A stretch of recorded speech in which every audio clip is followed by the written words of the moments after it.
마가복음 이제 2장 28절까지 읽었는데요. 오늘 13절에서 22절까지 말씀을 전하겠습니다.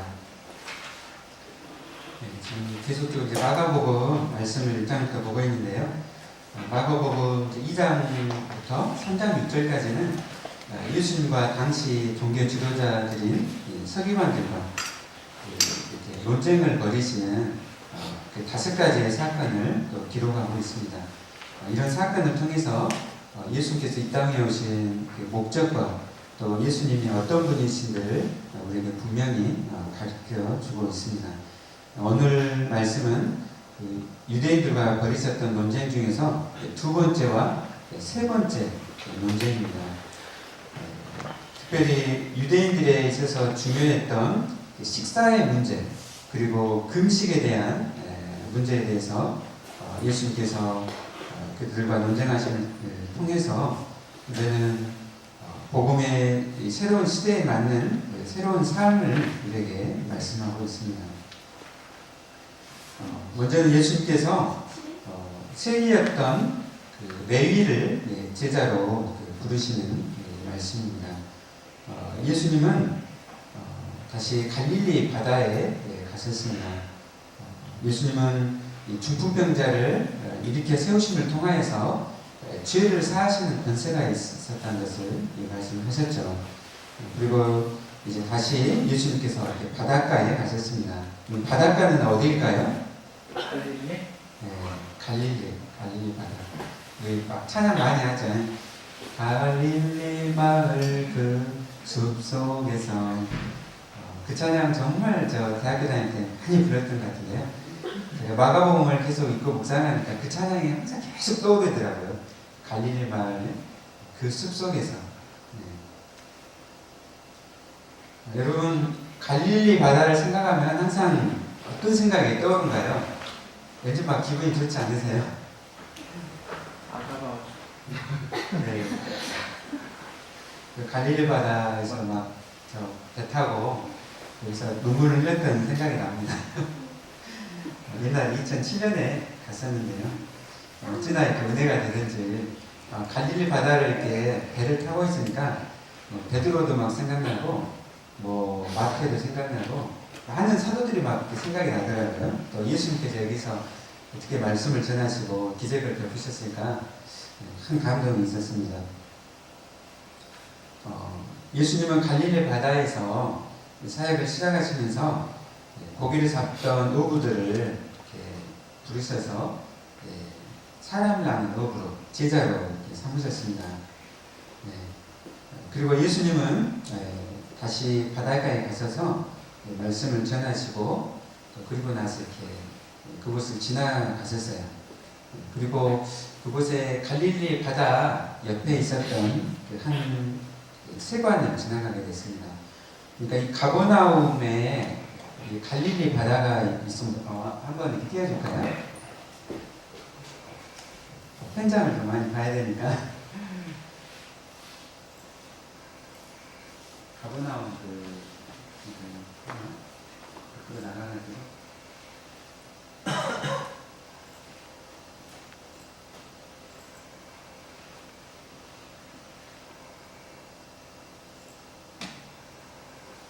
이 세관, 이스라엘 지도인데요. 예수님이 이제 갈릴리 지역에 사역을 하셨죠. 다음부터 넘어갈까요? 다음. 갈릴리 바다입니다. 갈릴리 바다에서 가버나움 북쪽에 있죠. 다음은 여기가 이제 갈릴리 바다.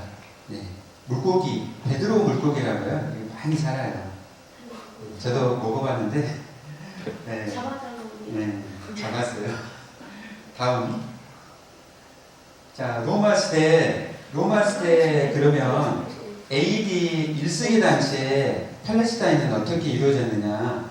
세 구역으로 이루어졌어요. 그러니까 로마가 이제 지배를 했잖아요. 로마가 BC 한 50년경부터 이 땅을 지배를 했어요. 그래서 로마가 직접 통치를 했던 땅이 유대 쪽이었어요. 유대 쪽은 직접 총독이 지배를 하고 세금을 바로 받았어요. 근데 이제 두 구역이라 할 수는 갈릴리 지역과 이 동쪽에 오늘날 골란 고원이라 하죠. 이 지역은 분봉왕을 통해서 이 땅을 지배를 했어요. 분봉왕, 대리 통치자. 예. 그래서 갈릴리 쪽은 헤롯 안디바스. 예, 여러분 헤롯 대왕이라고 들어봤습니까? 예, 헤롯 대왕에게 세 아들이 있었어요. 그래서 이 안디바스에게 이 갈릴리 지역과 사마리아 지역을 통치하도록 로마 황제가 아구스토가 이렇게 통치를 하도록 위임을 해줬어요. 그리고 이 골란 고원 쪽에는 또 헤롯 빌립에게 이곳을 통치하도록 했습니다. 그래서 세 구역이 있었다는 거. 그러니까 이 가버나움 갈릴리 지역은 헤롯 안디바스가 통치하고 있었다고 생각하시면 돼요. 다음 보시면은 지도가 하는데 다음 사진 보실까요? 네. 보시면은 이제 여기 빨간 줄 보이신가요? 빨간 줄? 이 빨간 줄이 당시에 주요 도로가 있었던 곳이에요. 그러니까 이 주요 도로를 따라서 이렇게 경제 무역도 이루어지는 거예요. 이쪽 해안길이고 보시면은 갈릴리 지역에 가버나움 보이실까요? 가버나움 그리고 동쪽 골라온도를 통해서 다마스커스 시리아 쪽으로 가는 거예요. 제가 왜 이거를 사진을 보여주냐면은 자 우리가 생각할 때 세 구역이 있다고 했잖아요. 로마로부터 지배되는 유대 그리고 헤롯 안디바스 지배되는 갈릴리 그리고 헤롯 빌립에서 지배되는 골란 고죠. 이곳을 자 그러면 좀 무역을 하고 경제를 한다고 생각합시다. 길을 따라서 이렇게 가요. 그러면은 이 경계가 있겠잖아요. 그 경계에서는 항상 세금을 내야 되겠어요. 관세를 내야 돼요. 관세. 그냥 이렇게 통과를 할 수가 없는 거예요. 네. 저기 가버나움이라는 곳은 그래서 갈릴리 지역에서 이 통과할 때 관세를 내는 그런 세관이 있었던 곳이에요. 거기에 오늘 누가 앉아 있으냐? 가버나움에 오늘 레이라는 세리가 앉아 있는 거예요. 앉아 있다는 의미는 뭘 의미하냐면은 세리장이라는 거예요. 세리장. 사개오처럼. 사개오도 세리장이 있잖아요. 그래서 그곳에서 통행세를 이렇게 받는 거예요. 네. 봅시다. 이거는 이제 이렇게 1600년대에 카라바조라는 화가가 있어요. 카라바조가 이런 이제 그림을 그렸는데 조금 이제 그때 당시에 갈릴리 바다에서 풍경보다도 본인의 어떤 중요한 생각을 갖고 이 그림을 그렸어요. 이거는 빛과 어둠이라는 주제를 가지고 예수님께서 지명을 하고 있어요. 예, 이 사람이 지금 세리인데요. 봅시다. 예, 제 말씀을 들어갈게요.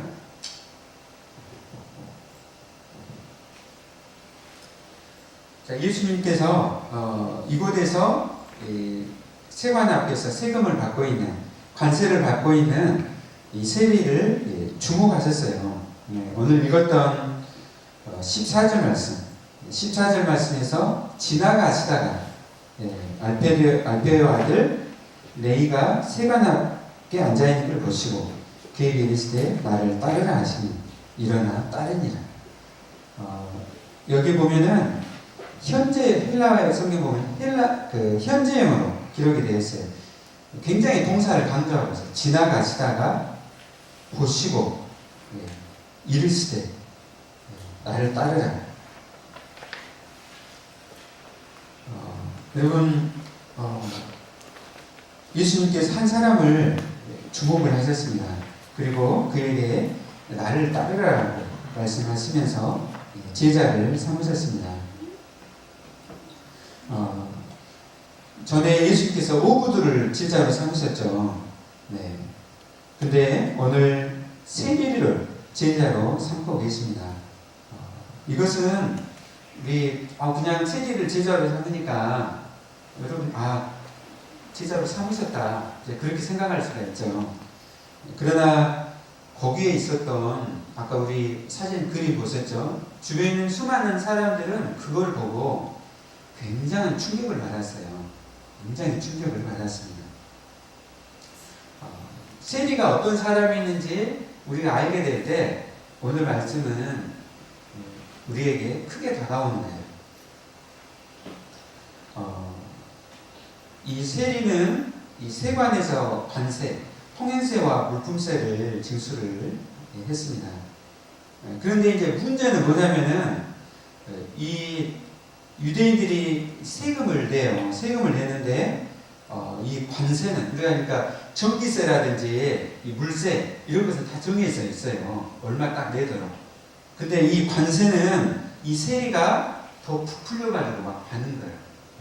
저 그 방글라데시 갔을 때도 옛날 마취과 기계를 바꿔 들어갈 때 세관에서 엄청 부풀려 버리는 거예요. 그래서 몇십만 원 내고 마취과 기계를 갖고 병원을 갖고 갔어요. 제가 하루 종일 그냥 그 세관에 묵혀가지고 결국 요구하는 것은 돈이었어요. 돈. 네. 근데 이때 당시에 이 세금을 관세를 받으면서 엄청 부풀려서 이렇게 받는 거예요. 그렇기 때문에 이 세금도 내야 되는데 거기에다가 이 많은 금액들 뜯기니까 많은 유대인들에게 또 가난했던 많은 유대인들에게 분노와 공분을 이렇게 사게 된 것이죠.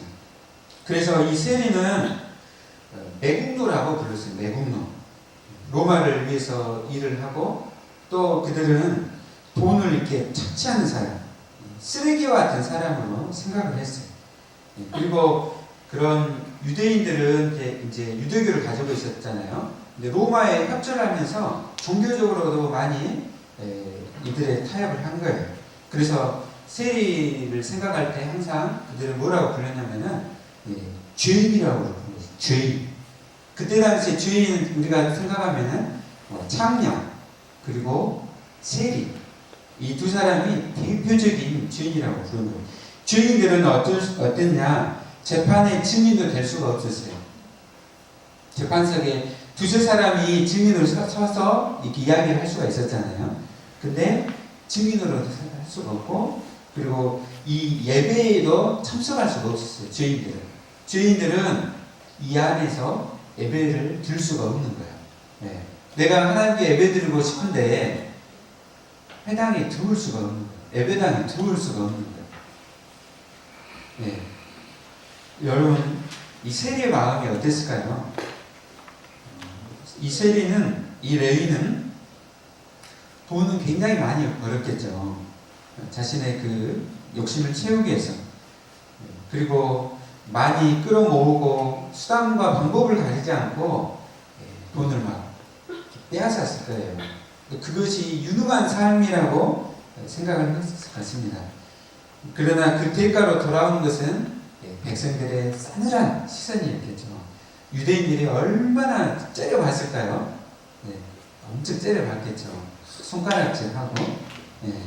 그래서 그 마음 가운데 수치심과 그리고 또 함께 분노 또 하나님을 향해서는 죄의식이 많았을 것입니다. 이런 시간이 많이 가면서 그는 사람들과 이렇게 격리된 삶, 그런 유폐된 삶을 살았을 것입니다. 거기에 오늘 예수님께서 다가오셨어요. 예수님께서 이 가버나움에서 계속 사역을 하셨기 때문에 바다에서 사역을 하셨기 때문에 이 세관 앞을 여러 번 이렇게 다니셨겠죠. 예수님께서 틀림없이 이 세례를 여러 번 보셨을 거예요. 그리고 그의 마음을 보셨을 것입니다. 그의 그 외로움과 또 수치심과 그 죄의식을 예수님께서 보셨습니다. 그리고 예수님께서 한 줄기 빛처럼 그에게 다가오셨습니다. 거기서 나오느라 모든 사람들이 다 지금 외면하고 손가락질하는데 예수님께서 다가오셨어요. 마치 우리가 처음 예수님을 만났을 때처럼 누구도 우리의 마음을 모르는데 예수님께서 우리의 마음 가운데 찾아오시고 우리에게 거기서 나오라고 우리에게 말씀하셨잖아요. 있어서 외면하지 말고 못 들은 척 딴청 부리지 말고 거기서 나오느라. 세관에 갇혀서 또 스스로를 사람으로부터 이렇게 가두면서 그 살아왔던 그 삶에 새로운 역사의 빛이 스며들었습니다. 구원은 그렇게 어느 날 갑자기 그의 인생에 들이닥치게 되었습니다.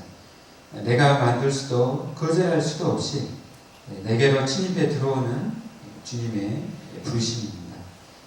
따가운 봄 햇살처럼 예수님은 우리의 이름을 부르시며 생명을 불어 넣으십니다. 그리고 말씀하십니다. 레이야, 나를 따라오라. 여러분도 예수님을 만났을 때 그 첫사랑의 그 기억이 있으시죠? 그 예수님의 음성을 여러분 기억하신가요? 네. 일어나, 내가 너를 사랑한다. 나를 따라오너라. 네. 태규야, 내가 너를 사랑한다. 너는 나를 따라오겠니? 네. 그때가 기억난가요? 네. 네. 늘 그때를 떠올리십시오. 이제 이 세리였던 이 레위는 누가복음 입장을 보면은 그의 이름이 마태로 바뀌게 돼요. 마태. 여러분 마태가 누군가요? 네, 마태복음을 썼어요. 복음서의 첫 기록인 마태복음을 무려 28장이나 썼어요. 그는 12사도 중에서 한 명의 사도가 됩니다. 네, 그리고 그는 나중에 이제 이 초대교회의 지도자가 되고 그리고 많은 곳에 가서 복음을 전하다가 전승에 의하면 그가 이제 순교를 했다라고 그렇게 기록이 되어 있습니다. 예수님의 부름을 받은 이 마태는 예수님의 부름 앞에서 모든 것을 다 버렸어요. 제자라는 것은 모든 것을 버리는 것이죠. 이것이 쉬웠을까요? 세리장 얼마나 돈을 쓸어 모았을까요? 그냥 착취해도 하면서 돈을 그냥 쓸어 모으는 아주 흔히 봐서 세상적으로 봤을 때는 좋은 직업이었죠. 옛날 우리 세무청 직원들 지금은 뭐 그러진 않지만 옛날에는 얼마나 돈을 많이 이렇게 벌었어요. 돈을 많이 버는 그런 직업을 가지고 있었는데 그것을 다 버린 거예요. 예수님을 따르기 위해서 다 버렸어요. 그리고 예수님께서 내가 너희 집에서 식사해야겠다는 말씀에 이 여인은 너무나 기뻐서 많은 세리와 주인들을 초청해가지고 그의 집에서 잔치를 벌였습니다. 이 잔치는 예수님께서 자기를 그 누구도 불러주지 않고 또 외면했는데 예수님께서 찾아오셔서 그를 사랑하시고 또 그를 제자로 불러주신 것에 대한 감사로 잔치를 한 것입니다. 그리고 아마 이 여인은 그 식사 잔치에 참석한 많은 사람들에게 지난날의 자기의 삶이 그릇됐다는 것을 그들에게 고백하고 또 나사렛 예수님이야말로 우리가 기다려왔던 그 메시아라는 것을 그들에게 강증을 했을 것입니다. 식사를 하면서 그랬겠죠. 지금 이렇게 착취하면서 다른 사람들로부터 이렇게 손가락질하는 그런 인생이었는데 다 함께 지금 사람들을 불러 모아가지고 자기 집에 있으면 식사를 하고 있잖아요. 그냥 밥만 먹었을까요? 네. 그 자리에서 옛날에 그런 자기 삶을 그들에게 이렇게 그릇되었다는 그들에게 고백하고 이제 예수님을 믿고 예수님을 따르는 그 삶을 그들에게 함께 간증을 했을 것입니다. 이렇게 참으로 하나님 나라가 이곳 가운데 세방 가운데 그리고 레위의 집 가운데 하나님 나라가 임하고 또 그 가운데 이 축제의 잔치가 정말 벌려지고 있는 이 현장에서 그 밖에서 스스로 의인이라고 생각했던 바리새인들이 그곳에서 그 잔치에 참여하지 않고 비방을 했습니다. 어떻게 예수님이 그들이 기대했잖아요.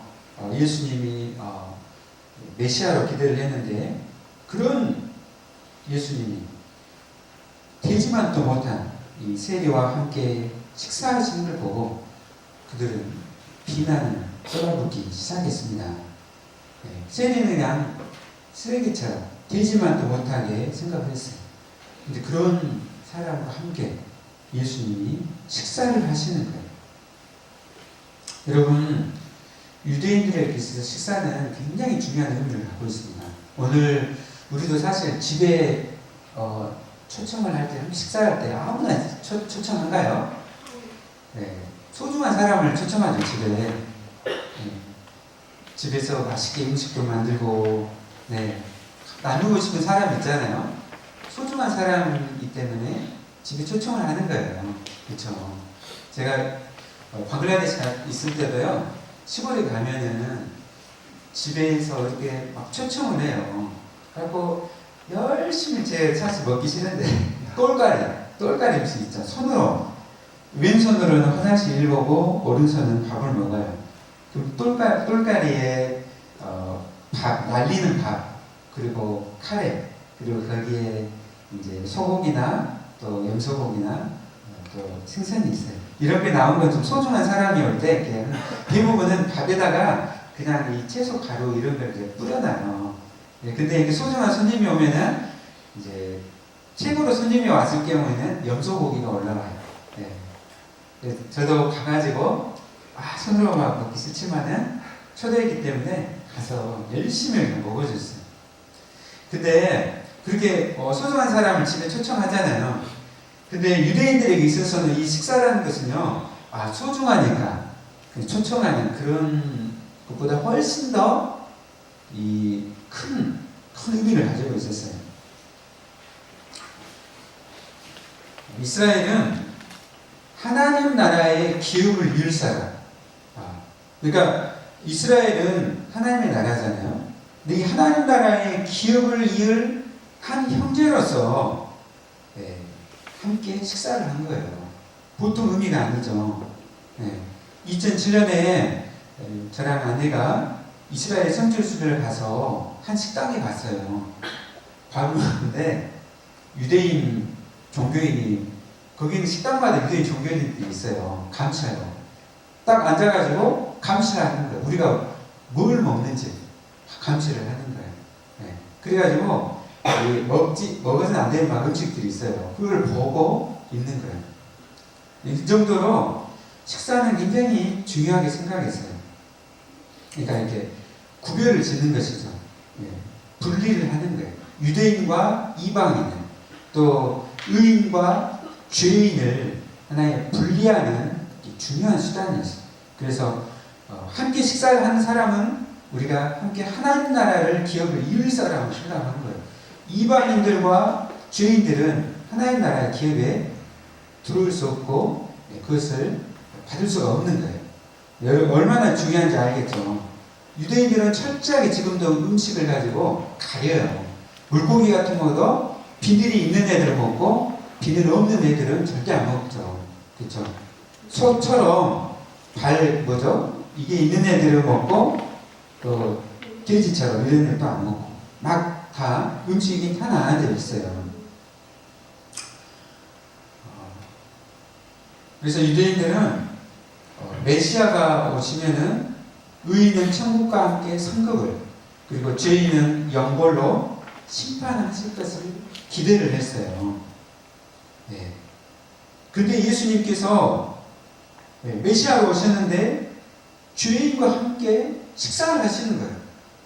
이거는요, 그 상상을 초월하는 그리고 이 사회에 얼마나 시스템을 공격하는 그런 행위인지 그들은 바로 그냥 느끼는 거예요. 바로 사회가 유지되는 시스템이었잖아요. 이 식사라는 게 예수님이 이것을 공격해 들어오신 거예요. 죄인들과 함께 식사를 하신 것이죠. 새로운 시대가 임했다는 것이죠. 새로운 이제 예수님이 통치하신 하나님 나라가 임했다라는 것을 그들에게 식사를 통해서 보여주시고, 이제는 지혜인과 함께 식사를 하심을 통하여 이걸 보여주신 것이죠. 그래서 서기관들의 엄청난 비난을 받게 되었습니다. 그 서기관들의 고수로 변하게 된 것이죠. 여기에 대해서 예수님은 내가 어떻게 핑계를 대지 않으셨어요. 예수님은 전반부에서 자신이 죄를 사하시는 권세가 있으시다고 말씀하셨는데, 이제 예수님은 이 레위를 제사 삼심을 통하여서 비난하는 유대인들에게 자신이 이 땅에 오신 목적을 그들에게 드러내셨어요. 우리 함께 17절 말씀 읽어볼까요? 시작. 예수께서 들으시고 그들에게 이르시되 건강한 자에게는 의사가 쓸데없고 병든 자에게는 쓸데있느니라. 나는 의인을 부르러 온 것이 아니요 죄인을 부르러 왔노라 하시니라. 아멘. 예수님은 피하지 않으셨어요. 내가 이 땅에 의인을 위해서 온 것이 아니라 죄인을 부르러 이 땅에 왔다라고 예수님이 본격적으로 오신 목적을 드러내셨습니다. 이제 그들이 이 서기관들이 굉장한 이제 공격뿐만 아니라 이제 막 죽이려고 할 거예요. 그러나 그런데 불구하고 자신이 이 땅에 오신 목적을 그들에게 드러내셨습니다. 근데 그것을 예수님께서 이제 비유를 통해서 말씀하셨어요. 예수님은 항상 주변에 있는 이야기와 또 상식적을 가지고 비유를 가지고 알아듣기 쉽게 이렇게 말씀을 하셨어요. 그래서 여러분이 다 아시는 것처럼 건강한 사람에게는 의사가 쓸데가 없죠. 그렇죠? 병든 사람에게 의사가 쓸데가 있는 거예요. 건강한 사람이 뭐하러 병원에 가고 의사를 만나러 갑니까? 물론 요즘 종합검진, 평소에 건강을 체크하려고 하지만은, 그러나 일반적으로는 아픈 사람들이 의사에게 찾아가죠. 그런데 예수님은 이 말씀을 하시면서 본인이 의사라고 말씀을 하시고, 바리새인과 서기관들을 의인이라고 부르셨습니다. 그래서 의사와 환자의 비유를 통해서 예수님은 자신이 의인이 아니라 죄인을, 이 환자를 고치시기 위해서 부르러 오셨다고 말씀을 하셨습니다. 예수님은 의사로 오셨어요. 그래서 정확한 진단을 내릴 수가 있는 분이시죠. 세상의 이 모든 문제들, 그리고 이 질병들조차도 그러한 인류의 죄 때문에 생겼다라는 것을 예수님은 정확하게 보시고 진단을 내리셨습니다. 오늘날 많은 사람들이, 오늘날의 여러 문제들은 사람의 낮은 자존감 때문에 생겼다라고 이야기를 해요.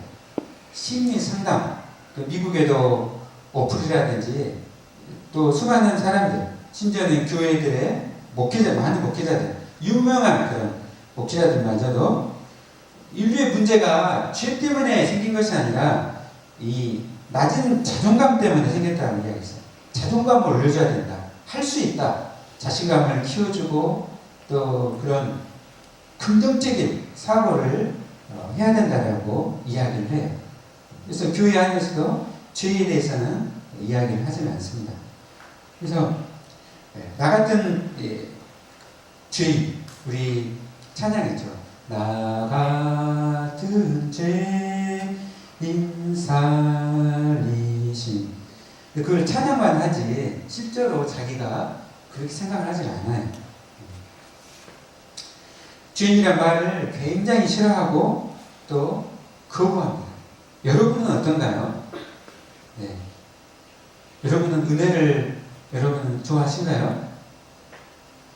근데요, 교회 다니는 많은 사람들이 은혜를 싫어해요. 죄인이란 말을 굉장히 싫어해요. 자기가 의인이라고 생각하는 사람들이 생각보다 훨씬 많습니다.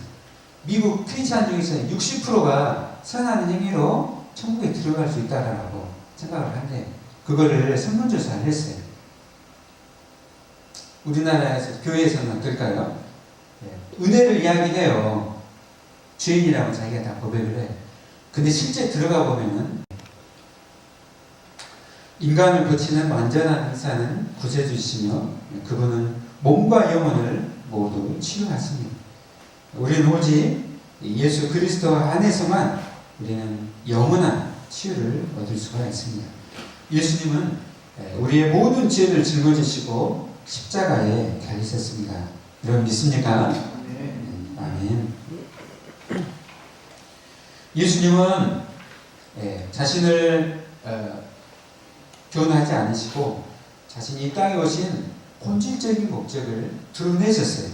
나는 의인을 온 것이 아니라 나는 그게 지금 바리새인들 있잖아요. 자기가 의롭다고 생각하는 바리새인들에게 나는 당신과 같은 의인들이 온 것이 아니다. 나는 죄인들을 위해서 죄인을 살리고 죄인을 구원하기 위해서 이 땅에 오셨다라고 말씀을 하셨습니다. 자, 그러니까 예수님께서 지금 죄인들과 식사를 하고 계셨어요. 근데 중요한 거는 이때가 어느 때였냐? 금식을 하고 있을 때였어요. 금식을. 유대인들은 금식을 많이 했어요. 1년에 한 번은 꼭 대속죄일에는 반드시 전 국민적으로 다 금식을 해야 됐습니다. 그리고 예수님 당시에는요, 특별히 경건하다고 생각하는 유대인들은 일주일에 2번씩 금식을 했어요. 2번씩. 그래서 월요일하고 목요일에는 금식을 하는 거예요. 그러면 여러분 1년에 금식을 몇 번 할까요? 네? 일주일에 2번씩 금식하면 1년에 며칠 하는 거예요? 네? 104번. 네.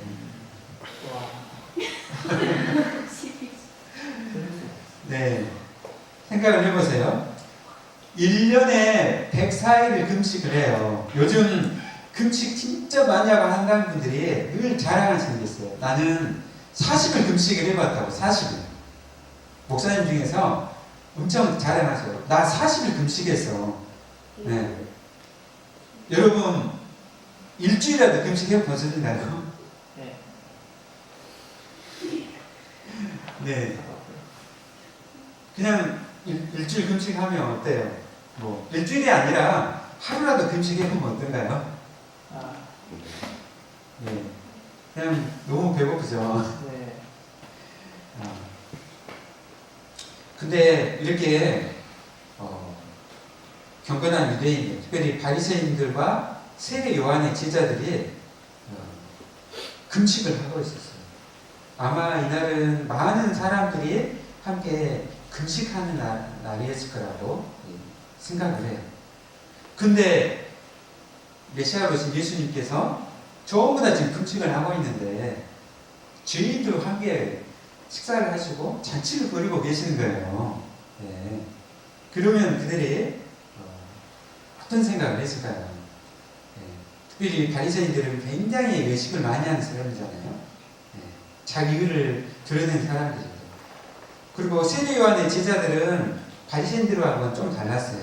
이 사람들은 외식적인 차원이 아니라 하나님의 경건한 백성이라면은 당연히 금식을 해야 된다. 이게 바로 받은 삶이라고 생각을 했던 사람들이 세례 요한의 제자였어요.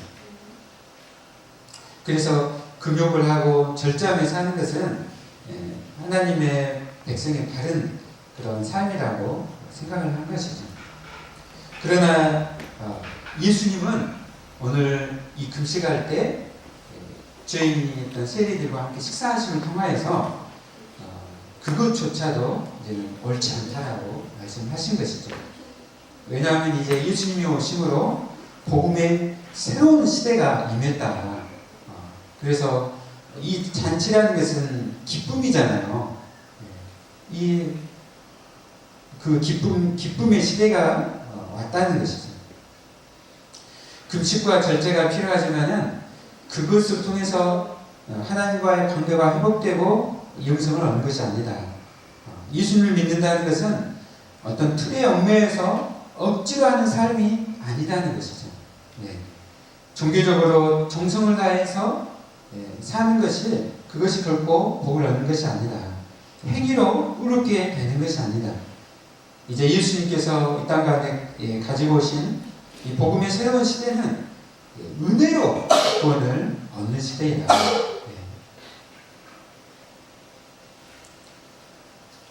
예수님은 그래서 금식하는 사람들에게, 그리고 당신과 당신의 제자들은 왜 금식하지 않고 이 죄인들과 함께 식사하라고 비난하는 바리새인들과 또 세례 요한의 제자들에게 예수님은 혼인집의 잔치 비유를 통해서 말씀을 하셨어요. 그러니까 내가 이제 왔는데 이제는 전혀 다른 새로운 시작이다. 새로운 시대가 임했다. 그것은 바로 혼인집의 잔치와 같은 시대이다. 신랑이 함께 있는데 어떻게 이 잔치 가운데 금식할 수 있느냐 하는 것이죠. 그렇죠? 결혼식 있고 이 잔치 가운데 누가 금식을 해요? 그렇죠? 다 맛있게 식사하고 굉장히 즐거워하잖아요. 그래서 예수님은 이 새로운 시대를 말씀하시면서 예수님과 함께 기쁨으로 살아가는 시대가 왔다라고 말씀을 하셨습니다. 그래서 예수님은 이 혼인잔치를 통해서 이제는 새로운 시대가 오셨다는 걸 말씀하시고, 그리고 이제 마지막으로 이어가시고 그런 새로운 시대에 맞추어서 우리는 새롭게 합당하게 복음에 합당하게 살아갈 것을 우리에게 마지막으로 말씀을 하셨습니다. 그래서 새 포도주는 새 부대에 넣어야 된다라고 말씀하셨어요. 너무 유명한 말씀이죠. 기존의 유대교의 체계로는 근본적으로 예수님의 이 하나님의 나라를 담을 수가 없다는 것이에요. 율법주의적인 인식의 틀로는 복음의 새로운 성격을 수용할 수가 없는 것입니다. 그대로의 옛날의 생각과 그 가치관과 그 행동으로는 이 복음의 새로운 성격을 수용할 수가 없는 것이죠. 종교와 또 행위와 또 인과응보적인 이런 사고로는 우리가 예수님의 이 복음의 나라에서 그렇게 살아서는 안 된다라고 말씀을 하셨습니다. 새 포도주를 여러분 호흡 부대에 넣게 되면 그 부대가 어떻게 되죠? 터집니다. 터지죠. 왜 터진가요? 호흡 부대와 새 부대가 있는데 호흡 부대에다가 새 포도주를 넣으면 왜 터져요?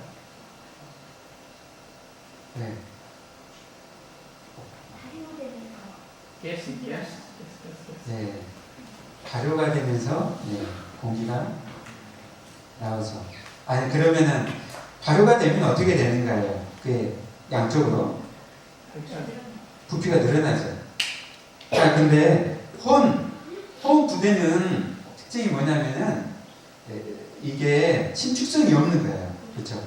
이게 오래되면요, 이게 신축성이 없게 돼요. 그 옛날에는 뭐냐면은 이 폭물에 가죽을 벗겨가지고 그 가죽을 거꾸로 해가지고 부대를 만들었어요. 근데 이게 처음에는 이렇게 신축성이 있어요. 근데 우리가 뭐 이렇게 말리면 있잖아요. 신축성이 없어지잖아요. 시간이 지나면서 이 홈 부대는 신축성이 없어지는 거예요. 안에서 새 포도주를 넣어서 발효가 되는데 이건 신축성이 없는 거야. 부피가 커져. 뭐 어떻게 돼요? 터지게 되는 것이죠. 그래서 그리스도인은 새로운 방식으로 예수님을 따라서 살아가야 되는 거예요. 내가 교회 다니는 예수님 믿는데 내 삶의 생각과 가치관과 방식은 옛날처럼 똑같이 살아가는 거예요. 그러면은 터지는 거예요. 터져. 그래서 이 유대인들의 사고 방식으로는 절대 뚫을 수가 없다는 것이죠. 하나님의 은혜로 사는 자는 자신의 의를 내세우는 것이 아니라 겸손함으로 하나님께 감사하며 성령을 따라 살아가는 것입니다. 삶의 방식도 경쟁하는 것이 아니라 나를 위해 사는 것이 아니라 자신을 부인하고 섬김과 사랑으로 살아가는 것이죠. 이게 바로 새 포도주, 새 포도주로 새 부대에 살아가는 방식입니다. 이제까지 경쟁하면서 남을 밟고 내가 성공을 해 나갔다면은 이제 내가 낮아지고 사람과 섬김으로 용서로 살아가는 것이죠. 교회가 만약 세상의 기업들처럼 그 수준에 머물러 가지고 교회가 똑같이 성공을 추구하고 담을 쌓고 죄인을 받아야지 않는다면 전부 다 자기가 다 의롭다고 생각하면 그 교회는 어떻게 될까요? 우리는 반드시 복음에 합당한 변화가 있어야 합니다. 그럴 때 복음이 능력 있게 빛을 발휘할 수가 있습니다. 말씀을 마치도록 하겠습니다. 오늘 저희가 정말 이 두 가지 사건을 통하여서 더 깊이 생각하기를 원합니다. 예수님이 왜 이 땅에 오셨는지 우리가 깊이 생각하고 우리가 세상에 나가서 우리가 자신을 주장하고 또 늘 사는 것이 아니라 우리가 죄인인 사람들에게 가까이 나아가고 또 우리 교회가 그런 교회가 되기를 원합니다. 예수님의 사랑을 깊이 생각하십시오. 그리고 여러분 늘 내가 하나님 나라에 거하기 때문에 기쁨으로 살아가야 합니다. 복음의 새로운 시대에 합당하게 맞춰서 살아가야 됩니다. 거기에 맞춰서 우리의 생각과 우리의 가치관과 우리의 삶의 방식을 새 포도주는 새 부대에 넣는 것처럼 그렇게 예수님을 따라가야 됩니다. 사랑하는 모든 형제자매들이 정말 오늘 이 말씀을 한 주간 동안 깊이 생각하시고 그 가운데 거하는 여러분 되시기를 예수님으로 축원합니다. 기도하겠습니다. 하나님 아버지